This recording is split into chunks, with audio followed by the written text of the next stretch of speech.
Welcome back sa ating channel. So bali ngayon, tamang road trip lang kami ni GF. Pupunta kami kay Papa Jet Reno, Sir Max Philippines #1. Sheesh! Bibisitahin namin si Papa Jet kasi papalitan ko yung tint ni Elon. Hindi naman totally papalitan lahat, guys. Itong left side lang yung tint na naanggian ng paint noong time na nagpapintura tayo kay Carbon Department. Kasi pangit talaga siya eh. Especially pag gabi, kitang-kita mo talaga yung gas. Kasi ako rin naman may kasalanan kasi kinudkod ko siya ng tawag dito, liha. Pero manipis lang na liha. Pero yun nga, dahil kinudkod ko, naggas talaga siya. So ngayon, papapalitan ko lang siya kay Papa Jet para mukha na ulit presko, tsaka mamalinis na ulit yung salamin. Kasi ang gamol talaga eh, pangit pag ang pangit ng bintana, di ba? Babagal lang yung biyahe namin dito kasi medyo traffic. Sunday ngayon sipin nyo. Pero kasi ginagawa rin yung kalsada dito kaya ang traffic talaga.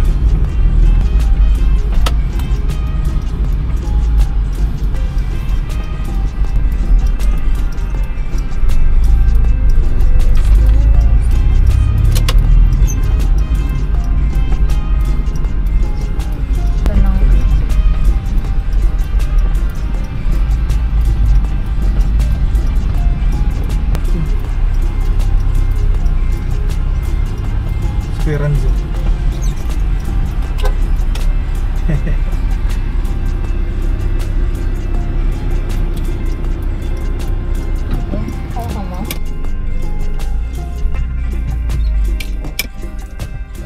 Hindi ko nakakilala, pre Ganda! Ganda! Kumusta? Ganda ka, ayos lang. Kamusta? Ayos lang. Love.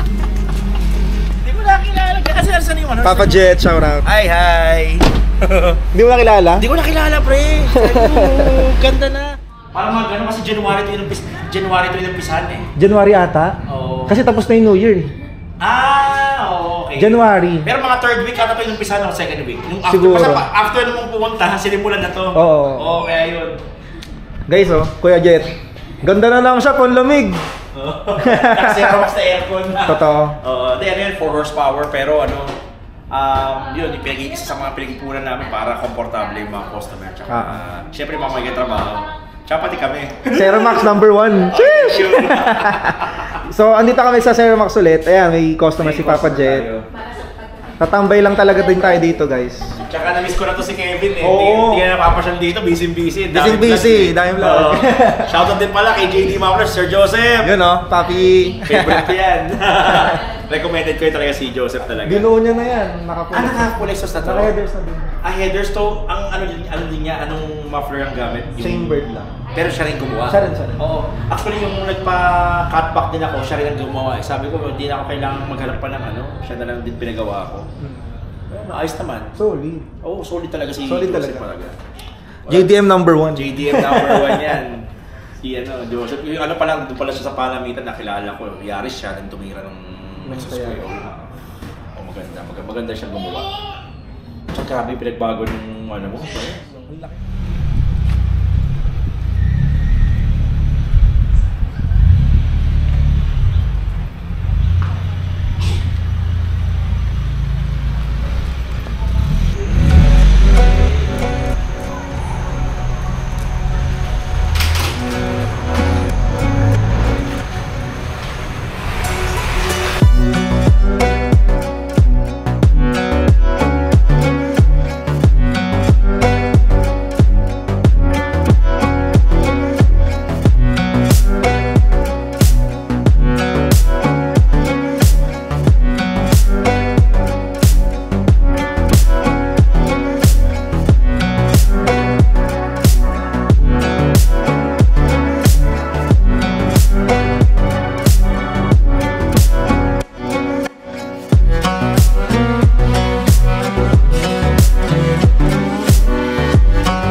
Ang ganda naman ng sasakyan mo, Kuya Jet. Ganda no? Kaso, hindi sa akin to eh. Client lang natin for PPFN team. Yun. Paint protection film. So ano siya, GAC na GS8. Oh guys, sa mga naka GAC na GS8 din, oh. Yan. Black. If you want to have your tint talaga yung dark, no? Oo. Oh, Ceramax na syempre. Ceramax syempre. Tsaka PPF, Oo. paint protection film. So yung ilalagay natin dyan is yung ating PPF Nano Ultimo. Self-healing siya. Tapos 7.5 mil TPU. Sheesh. Okay yan. Solid. Gando, tayo na parang LC. So, di ba mukha? Ang ka-segment is Fortuner eh. Oo. Kasi yung price segment niya nasa 2.4M siya. Parang ganun. Grabe. Pero grabe yung features. Pag nakita mo yung loob, grabe. Ang ganda. Yung cambio pa lang parang ano na eh. Parang Swarovski na eh. Ang ganda na. Tingnan mo. Grabe oh. Napapalitan. Ambient light. Alam mo napapalitan yung ambient light eh. Kanina kasi kulay niya parang purple eh. Grabe yung dashboard oh. Ganda. Puti parang laptop na tong ano ah. Ganda, solid. Mas maganda sana pag nasa loob, mas nakikita mo eh. So yun guys, tapos na ni Papa Jet. Itin si Elo, nasa labas na siya. Okay na ulit kasi wala na yung ano eh, yung gas-gas. Kasi kinudgod ko nga siya ng liha. Oo. Ngayon, ito, bibidyo lang natin ng saglit yung car wash process ni Papa Jet. Oo. Ito yung bago niyang customer. So ano to, tint tapos paint protection film. Paint protection film. Yun nga lang, hindi natin makukunan yung PPF, pero ilalabas din niya sa page yung magiging video nito. Oo. No? Kasi sa process namin ng paint protection film, uunahin muna namin yung decontamination and paint correction.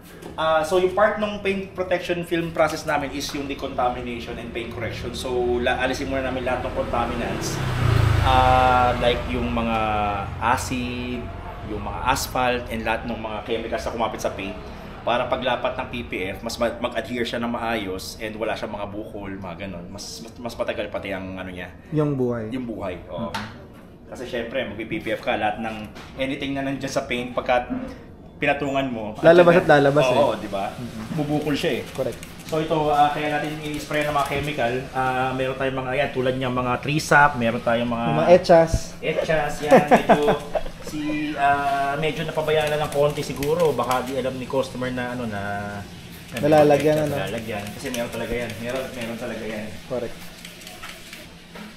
So kinakapa ko lang.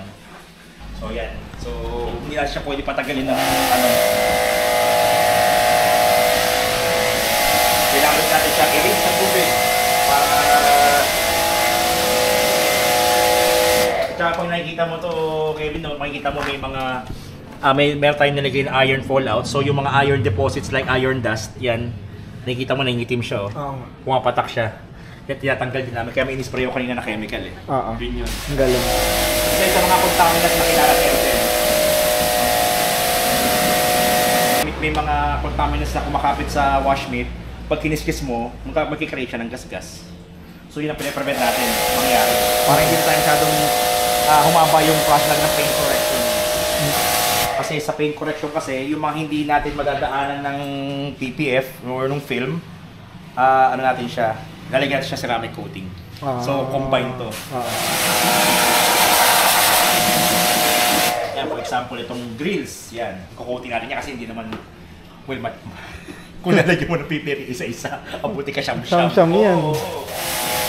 Mas advisable talaga na ano eh, na halimbawa paglabas ng kasa, idiretso mo na dito, mas maganda para fresh talaga. Tsaka protected na talaga. Protected na siya, oh. So yun, next natin is instead na car shampoo yung gagamitin natin, degreaser. So para matanggal talaga kasi kahit may mga, para pag may mga wax na nakakapit dyan, anything na lang is tanggal siya sa degreaser. So ito, ilalagay ko siya sa foam gun. So ito yung sasabi ko sa'yo na bilhin mo, okay? Oo nga eh. Diba? Diba? Ang ganda. Ang galing.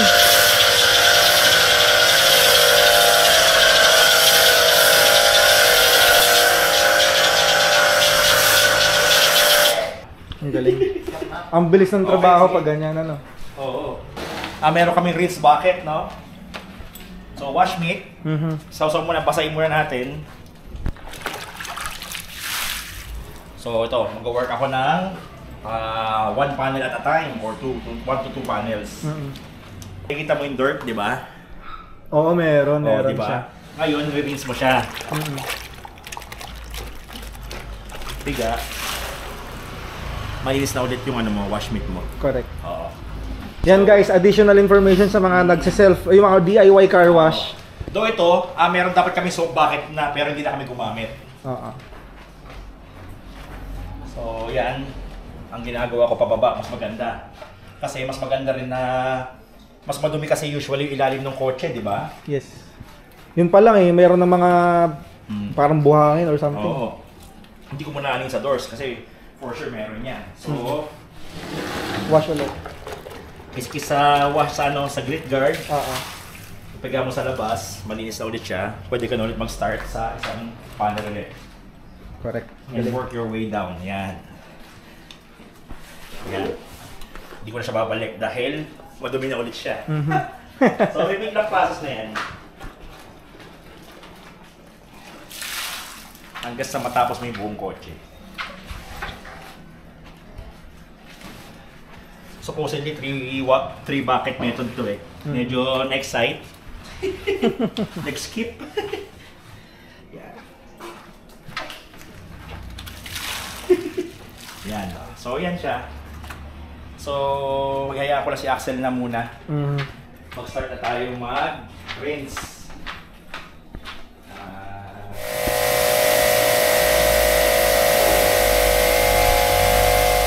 May mga pampadali ng buhay. Ito. Ewan ko na kung tingnan ko kung ano to. Para hindi ka na yumuko. Oo. Kasi, Oh, galing. pakain mo na yumuko. Diba? Yan. Ito, di ba? Ang galing. Meron pa isa. May isa pa. Meron pa. Marami yan. Kaya mong...